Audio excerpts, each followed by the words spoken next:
평양 보낸 무인기 관련해서 새로운 사실들이 속속 드러나고 있습니다.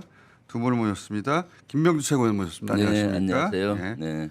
별이내에게 사성장군 출신이시고, 자 저희 유일한 취재 기자입니다. 박형광 기자 모셨습니다. 네, 박형광입니다. 안녕하십니까? 저희 박형광 기자가 요거 무인기 관련해서 엄청 네. 디테일한 취재를 하고 있거든요. 네, 알고 있습니다. 네, 무인기 조종사를 심지어는 우리가 단독 취재하기도 했습니다. 아, 네. 그래서 그 남포로 갔던 무인기가 어떤 경로로 움직였는가, 그게 네. 얼마나 위험했는가 저희가 지난 월요일에 다뤘는데, 후속 기사를 우리 박형영 기자가 냈거든요. 후속 기사를 냈는데 뭐냐면, 그때 실시간으로 김영도 사령관이 계속 보고를 했다, 누군가한테. 네, 그런 거죠. 맞습니다. 좀 설명 좀 해주세요.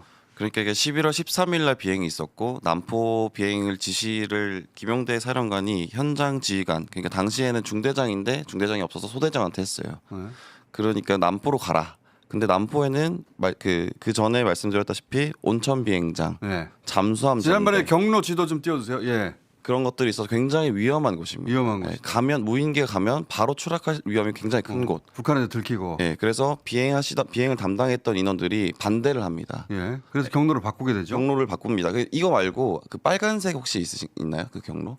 그러니까 처음 경로를 경로, 예. 불러주고 저 경로를 불러준 겁니다. 네. 온천 비행장으로 들어가라 처음부터. 근데 저긴 너무 위험하다. 너무 위험하다. 반발을 하고 저기는 그래서 이미 그 북한의 주력 항공 대대가 있는 곳이고. 맞습니다. 그래서 방공 시스템이 잘 돼 있어서 들어가면 네. 들키고 추락된다. 맞습니다. 그래서 반대했다. 실무진들이. 반대했다. 그래서 소대장이 전화를 해서 이거는 불가할 것 같습니다라고 얘기를 하니까 김용대 사령관이 수화기 너머로 이런 거 있지 않습니까?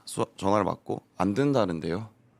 그러니까 자기가 들어온 사령관인데 네, 자기보다 높은 누군가한테 안 된다는데요. 안 된다는데요. 어. 그런 말을 했다라는 걸 굉장히 복수의 현장에 있던 사람들이 들었다. 스피커폰으로 하고 있었구나. 예.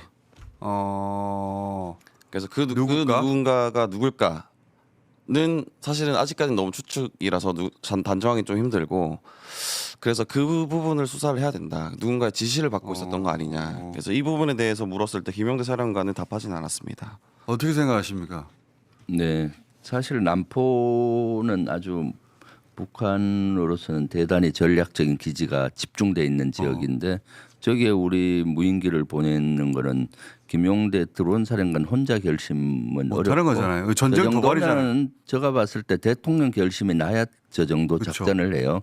그러면 저런 작전은 비밀리에 하니까 대통령실이든 안보실이든 그 어디선가 관여가 됐을 거 아니에요. 안보실 지시를 받았다는 증언도 나왔거든요. 네네. 그러니까 어디선가는 지시를 받았을 텐데, 그리고 저런 것들은 지휘계통을 다 거치지 않고 바로 드론 사령관은 현장 지휘관에게 거기도 보면은 중간에 대대장인데 대대장에게 지시 안 하고 바로 현장 병영도로 지시를 하는 형태니까 아마 저런 중요 작전에서는 아마 안보실이 되든 대통령실 누구가 되든 또는 그 상급자 누군가는 관여가 됐을 확률이 대통령실 있는데 지금 안보실이라고 지금 알려져 있는데 안보실에서 네. 다이렉트로 김용대 네. 드론 사령관한테 가고 드론 사령관은 또 다이렉트로 그 현장에 네.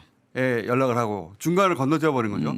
그래서 그 누군가가 김용대 옆에 있지 않았나 사령관. 누굴까요? 그리고 군인이 아니었을 확률이 있죠. 왜냐하면 군인이 옆에 상급자가 있었다면은 네. 이거 안 된다고 합니다. 이렇게 다 나까 이런 단어를 썼거든요. 정확하게 요였습니다. 요. 안 된다는데요. 안 된다는데요. 그 민간인이었을 것이다. 민간인이든가 그럴 확률이 있죠. 통상 상급자나 누군가 군인이었다면은 이거 지금 어렵다고 합니다. 자기 어떡하죠? 상관이니까. 어렵다고 합니다. 뭐 어. 이렇게 이거는 다시 검토해야 되겠습니다. 그러니까 이런 식으로 하거든요. 투스타가 예를 들어서 네, 쓰리스타한테 안 된다는데요. 이렇게 보고 안 하죠. 네, 예. 예. 아이고 이거 어렵다고 합니다. 이렇게 하죠. 그렇지. 네, 맞다 예. 맞다. 네. 그래서 그 말투로 봤을 때는 만약에 그 옆에 누군가는 있었고 누군가는 군인이라기보다는 민간인 상급자 같은 누군가가 있지 않았나라고 보여요. 대통령실에 안보실 누군가 거기 와 있었을 수도 있겠네. 네, 그렇죠. 추정을 해보면 저는 그냥 개인적인 추정인데 안보실의 김용대 사령관 67년생이시거든요. 네. 안보실의 김태호 차장이 67년생입니다. 근데 빠른입니다. 빠른 이게 추정입니다. 추정입니다. 네. 참고로 네. 그 원래 안보실에서는 자기들은 여기에 개입한 적 없다고 부승찬 의원이 안보실에서 개입했다고 말을 하자마자 고발해 버렸어요. 네, 그렇죠. 네. 네, 그렇게 발뺌을 했는데 제가 봤을 때는 안보실에도 G 라인으로 쫙 하는 것이 아니라 네. 어떤 특정인이 대통령으로부터 직접 지시를 받고 비밀리에 했다면은 안보실 다른 요원은 모를 수가 있죠. 안보실도 역시 네, 또 네. 라인을 타가지고 네, 네. 지금 이것은 평양 무인기 침투나 남포 무인기 침투 정도는 어쨌거나 대통령 정도의 결심이 있어야 가능하고 그럼 그 중간에 누구가 핵심으로 역할을 했느냐 이것은 수사를 해야 되는 거죠. 그러니까 지금 취재한 바에 따르면 네. 안 됩니다가 아니라 안 된다는데요. 군인들이니까 그 대목이 귀에 꽂혔구나. 굉장히 꽂힙니다. 예, 복수의 증언이 있는 거고 굉장히 저도 그 부분을 여러 차례 물어봤습니다. 왜 안 된답니다가 아니라 안 된다는 대요인가요? 예. 아마 저런 임무를 받았던 드론 사령관도 처음엔 의아했을 겁니다. 왜냐하면 저런데 무인기를 띄우면은 추락할 확률이 많죠. 왜냐하면은 온천 비행장이나 저런 데는 대공 시스템이 촘촘히 갖추어져 있기 때문에 하는데 저런 좌표를 주고 너들 그 경로하고 이렇게 체크해 보라고 했을 때 그 대공진지나 이런 게 다 확인이 되거든요. 실무선에서는. 그래서 이거 어렵습니다라고 보고했을 것 같고 그냥 본인도 저기에 꼭 뭐 가야 되느냐 이런 생각을 했을 거예요. 그러니까 안 된다는데요. 어떡하죠? 뭐 이렇게 자기 그러니까 드론 사령관 입장에서는 네. 자기는 그게 얼마나 위험한지 네. 그 책임이 자기한테 언젠가 되돌아올 수 있다는 걸 아니까 네, 네. 실무진들이 안 된다고 했을 때 네. 좀 네, 반가웠나 보죠. 네, 그러니까 예, 안 된다는데요라고 네, 그렇죠. 말을 한 걸로. 실무진이 오히려 그렇게 해준 만약에 자기가 의지가 확고했다면 했겠죠. 그렇죠. 그 자리에서. 야, 그거 책임질 테니까 그 계획도 해 이렇게 할 텐데 본인도 자신이 없는데 예하 부대에서 안 된다고 하니까 에이, 잘 됐다. 그거 안 된다는데 어떡하죠? 이렇게. 그렇게 안 했으면 한 네. 싶은 생각이 있었던 거죠. 네, 조금 믿지 않았나 싶습니다. 자기는 그럼. 잘할 거 아니에요. 거기를 네. 갔다가는 진짜 네. 이 전쟁 날 수도 있겠는데 네. 그렇게 생각할 만한 지역이라면서요. 그렇죠. 왜냐하면 그거 들어가다가 격추될 것이고 격추되면 그 실물이 대한민국 무인기니까 그렇죠. 그것이 또 북한에서는 바로 대응 도발을 할 것이고 그럼 국지전부터 시작이 될 거 아니에요. 그거를 걱정했는데 네, 이 대통령은 그렇게 되기를 바라고 네, 거기를 되길 바라고 네. 10월달에 떨어졌을 때 좋아했다는 거 아닙니까? 네, 박근혜도? 그러니까요. 진짜 이 감옥에서 절대 나오지 못하게 만들어야 돼. 네, 그렇습니다. 김용현도. 네, 근데 김용대 드론 사령관은 아직도 현직에 그냥 있잖아요. 네, 그럼 그렇습니다. 검찰이 수사를 군검찰이 이 영역을 안 했다는 거죠. 네, 그동안 외환죄에 대해서는 검찰에서 수사를 안 했죠.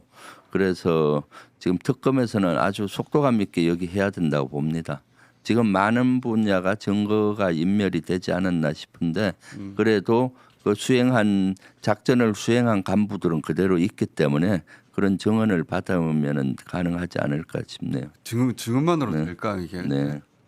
그리고 증언뿐만 아니라 물질도 있죠. 거기는 무인기라든가 거기에 갔던 침투 경로 입력했던 거라든가 뭐 여러 가지 압수수색을 하면은 그런 증거를 찾을 수 있지 않을까 싶어요. 네. 그런데 그 예를 들어서 안보실에 있는 뭐 차장이든 안보실의 직원이 네. 드론 사령관한테 지시를 할 수 있습니까? 군 지휘체계상 안보실은 없잖아요. 원래는 지를 그렇게 하면 안 되죠. 그렇죠. 네, 드론 사령관은 아마 합참 의장 직접 지시를 받을 것 같은데 그런 지휘 라인의 지시를 받아야 되는데 지금 이 작전을 지금까지 언론에 나온 걸로 보면은 이렇게 정상적인 지휘 계통을 거치지 않고 이렇게 한 거죠. 실제 내란도 그렇지 않습니까? 내란 때 12.3 내란 때도 지휘 계통을 거치지 않고 막 김용현이가 뭐 정보사령관한테 바로 지시하고 그 안에 합참 정보본부장이 상급자 라인이 있는데도 그걸 바로 정상적인 지휘 계통으로 하지 않은 것들이 많이 나오잖아요. 그리고 HID 요원을 소집하고 할 때도 본인들이 포섭을 하고 그 지휘 라인으로 하지 않고 바로 연결을 해서 이렇게 하고 노성원한테 지휘를 맡긴다는 네, 인간이. 그래서 내 12.3 내란도 비밀리에 지휘 계통으로 한 것이 아니고 점조직으로 했기 때문에 이번에 무인기 평양이든 남포 침투 작전도 비밀리에 지휘 계통보다는 어떤 그렇게 했던 걸로 보여요. 그리고 이게 원래 사전 계획이 있어야 정상인데 작전이라고 하면 이게 3시간 4시간 전에 급하게 내려온 작전입니다. 그러니까 네. 사전 계획이 없었던 겁니다.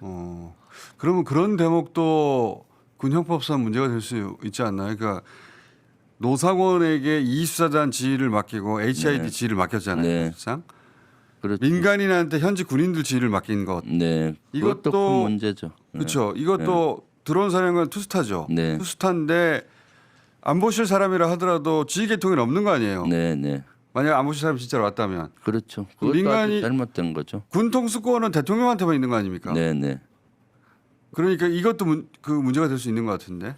그것은 아마 그렇게 합리화는 할 겁니다. 왜냐하면 대통령의 참모가 안보실이니까 대통령을 대행해서 참모가 그러면 대통령이 한 거지. 그렇죠. 대통령 그걸 인정하거나 아니면 민간인이 가서 했다는 걸 인정하거나. 그리고 11월 13일은 저는 의미가 있다고 봐요. 제가 지난번부터 계속 국방위나 청문회에서도 문제 제기했던 것이 11월 초에 내란을 한번 일으키려고 했었다라고 제가 얘기를 그런 얘기 문제 하신 적이 제기했었잖아요. 있어요. 네. 왜냐하면 그때가 HID 요원을 처음 소집해가지고. 대기를 시켜놓은 상태. 휴가 가지 말고 너들 대기해라. 이게 11월 초. 11월 초에서 11월 중순까지였거든요. 그러니까 11월 13일이 그 사이였기 때문에 그때도 그걸 한번 유도하지 않았나 싶네요. 그런 지금 것 같아요. 보니까. 네. 이거하고 연결해 보면 그때 이제 의원님 그런 말씀하셨잖아요. 네. 11월 초에도 준비했던 것 같다라고. 네, 예. HID를 그때 네. 시켰다. 휴가 가지 말고 부대 대기를 시켰거든요. 이 자들은 왜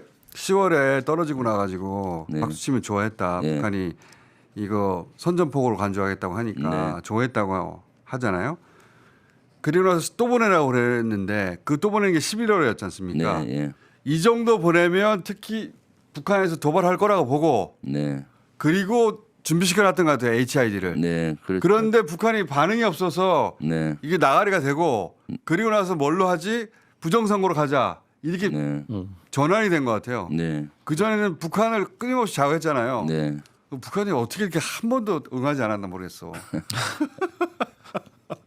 그 모든 자극을 그냥 다 참아버렸대. 네. 지금 되돌아보니까. 그래서 그- 한 번도 전쟁은 그래서 안 난 거예요. 이번에는. 그렇죠. 적어도. 국제 정세가 살려줬다고 봐요. 그때 러시아에 북한이 10,000명 가까이 파병을 준비하고 저는 있었죠. 그것도 요인이 있겠지만 네. 그것만이 아닐 수도 있다. 네, 예. 미국이 좀 알려주지 않았을까요? 북한에. 북한에다가 네. 아니 미국 입장에서는 한반도에 전쟁이 벌어지면 지금 우크라이나에도 그 자기들이 관리가 어려운데 네. 한반도에서도 그런 만약 에 국지전이 벌어지면은 관리가 안 될 상황이라고 네. 판단하고 북한한테 기dem을 해주지 않았을까? 네. 라는 혼자 상상을 해봅니다. 그런데 혼자. 저는 뭐 오히려 국제 정세가 그 실제 파병을 10,000명 정도 보내면 엄청난 본인들은 안보 공백이 생긴다고 봅니다. 우리가 베트남 파병 갈 때 그때 일개사단 갈 때 우리가 되게 공포감을 느꼈었거든요. 안보 공백에 대해서. 그러니까 두 개 전선을 북한은 도저히 유지할 수가 없는 상황이니까 우리 대한민국하고는 현상 유지를 하고 그 대신 수사적 위험만 계속 대응하고 러시아에 계속 파병도 보내고 무기도 보내고 그게 집중했던 걸로 보이죠. 왜 그런 생각을 하냐면 제가 또 네. 브래드 셔먼이라고 네, 제가 국회 증언하기 전에 네, 남쪽에서 북한이 공격한 듯한 그렇게 공격을 꾸미더라도 미국은 다 알고 있다라는 인터뷰를 뜬금없이 하잖아요. 네. 그러니까 지금 되돌아보면 미국은 알고 있었다는 거잖아요. 뭐 무슨 네. 일을 꾸미고 있는 그렇죠. 건지. 예. 그러니까 알았다고 볼 수가 있죠. 미군은 그런 정보를 가지고 있었기 때문에 사전에 네. 더군다나 드론을 보내는 걸 미군이 몰랐을 리가 없잖아요. 네. 그러니 그 의도에 대해서 전쟁 나지 말라고 귀뜸해 줬을 수도 있지 않을까라고 저는 상상해 보는데. 네. 아 그리고 제가 아닐 수도 좀 있고요. 드려야 되는 말씀이 그 후속 취재를 하고 있고 후속 보도도 준비 중입니다. 근데 지금 이제 내부에서 단속이 굉장히 심하게 들어가고 있는 걸로 알고 있고 그 부분에 대해서는 좀 저희가 지켜드려야 그런 되는 사령부 내부에서. 네, 상황이고 그리고 이게 위험한 비행을 자꾸 시킨다고 합니다. 위험한 비행 그러니까 기상 상태가 매우 위험한데 이거 최근에 네 최근에 그러니까 단속을 하고 색출하려고 하는 거는 이해가 가는데 네. 그거는 특검에서 다시 제가 보기에는 네. 단죄될 거라고 보는데 근데 최근에 위험한 비행을 시키는 이유는 뭐래요? 그러니까 이런 겁니다. 뭐 예를 들어 태양 흑점이 폭발하는 강력하게 폭발하는 시기에는 전파 교란이 일어날 수 있는데 그렇죠. 그때 비행을 시키면 비행기가 떨어질 위험이 큽니다. 그러면 나중에 너 비행기 떨어뜨렸으니까 책임져. 책임을 물으려고. 네.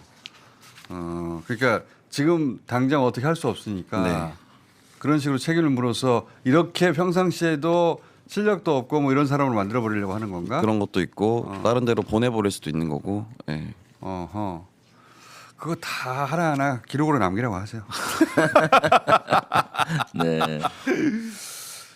자, 이 무인기 이건 결국 밝혀지겠죠, 의원님. 네, 저는 밝혀진다고 봅니다. 특검에서 외환죄 분야를 집중적으로 좀 해서 이거는 진짜 천인공노할 일이지 않습니까? 어떻게 일국의 대통령이 이렇게 전쟁을 유발을 하는 행위를 할 수가 있나요? 전쟁을 막는 것이 첫 번째 임무인데 전쟁을 네, 일으키려고. 그런 거는 명명백백히 밝혀져서 다시는 이런 일이 있어서는 안 되게 해야 되겠죠.